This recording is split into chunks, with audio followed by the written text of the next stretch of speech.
राज्यात ऑगस्टच्या शेवटच्या आठवड्यात काही जिल्ह्यात पाऊस पडणार आहे. तर तुम्हाला सांगतो योगायोगाने हे स्वाती नक्षत्र आहे. एक मन आहे बघा, पडतील स्वातीत तर पिकतील मोती. तर तसंच परिस्थिती होणार आहे.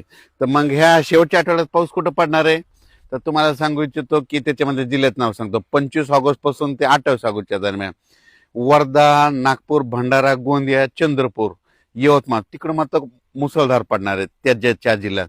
पण त्याच्यानंतर तेच पाऊस काय होणार आहे, पुन्हा आपल्याकडे येणार आहे. तर मग त्याच्यानंतर काय होणार आहे, वाशिम जिल्ह्यात एक चांगला पडणार आहे, हिंगोली जिल्ह्यात एक चांगला पडणार आहे, अकोला जिल्ह्यात पडणार आहे, अमरावती जिल्ह्यात पडणार आहे, बुलढाणा जिल्ह्यात पडणार आहे, परभणी जिल्ह्यात देखील असणार आहे, नांदेड जिल्ह्यात देखील असणार आहे, इकडे बीडकडे देखील असणार आहे, जालना जिल्ह्यात देखील असणार आहे, जळगाव जामोद देखील घाटाच्या खाली पडेल. त्याच्यानंतर इकडं पैठण, पैठण नेवासा, कोपरगाव शिर्डी, संभाजीनगर,